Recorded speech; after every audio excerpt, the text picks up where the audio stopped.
Bonjour, j'aimerais aujourd'hui vous raconter un processus hypnotique. En fait, le cœur de mon métier. Il y a beaucoup de gens qui font des séances d'hypnose enregistrées et qui les partagent sur Internet, et c'est aussi mon cas que je réserve à mes propres clients sur une page privée lorsqu'ils s'inscrivent à la newsletter, ce qui est d'ailleurs accessible aussi à quelqu'un qui ne serait pas client. En s'inscrivant à la newsletter de Audiva, eh bien, vous auriez accès à des audios. Ce qui m'intéresse plus à travers ce média, c'est de vous raconter l'art qui constitue ce métier, qui pour moi n'est pas vraiment un métier.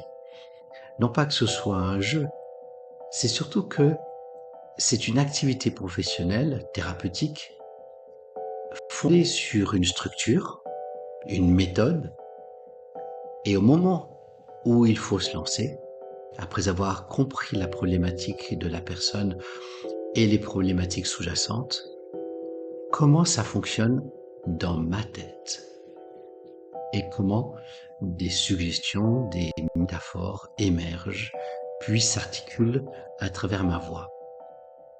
Alors pour commencer, la structure. Écoutez bien ceci. L'hypnothérapeute n'a aucun pouvoir sur son patient.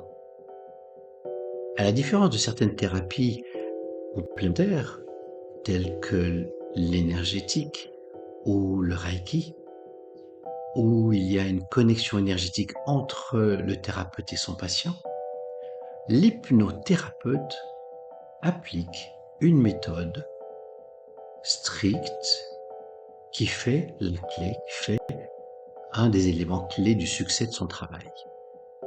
Eh bien, cette méthode, elle se divise en 5 étapes.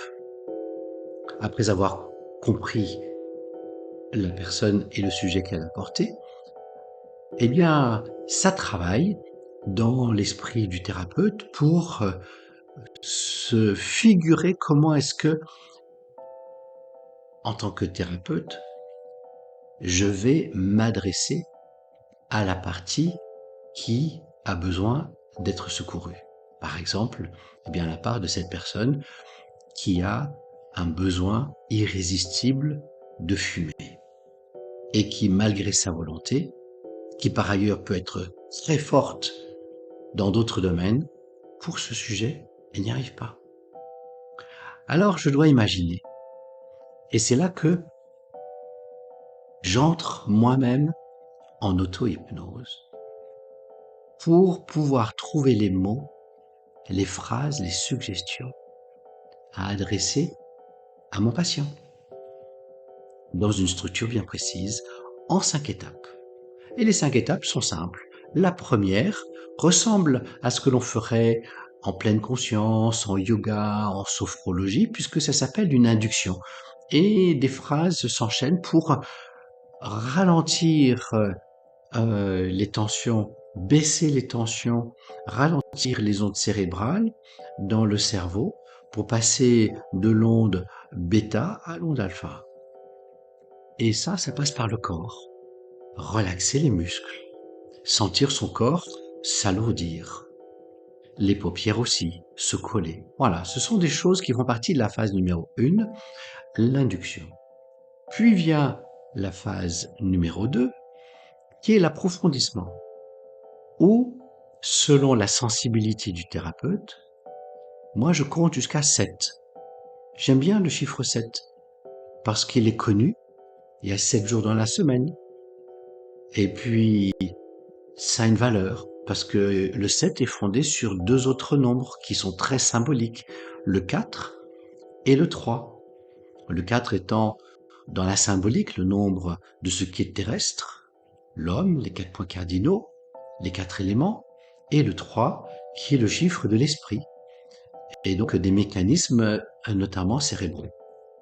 Donc je compte jusqu'à 7, et à chaque nombre, j'invite l'esprit et le corps de la personne à ralentir et à approfondir cet état de relaxation, relaxation, relaxation, jusqu'à un stade de presque endormissement. C'est un état dans lequel tout un chacun peut se retrouver juste avant de s'endormir ou dans les premières minutes où il se sent partir dans le sommeil. Puis vient la phase numéro 3, qui est la phase de travail, pendant laquelle je vais raconter une métaphore, je vais faire des suggestions directes et sous d'autres formes. Puis vient la phase de renforcement, où on se projette dans l'avenir et on imagine comment ce sera une fois que le sujet sera réglé. Puis vient la phase de sortie.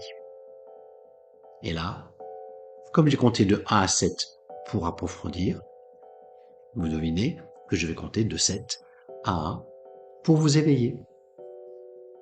Et en ouvrant les yeux, les choses qui ont été dites par ma voix et par mon esprit se sont installées quelque part dans le cerveau et c'est comme une graine, elle va germer et elle va déclencher le processus de transformation.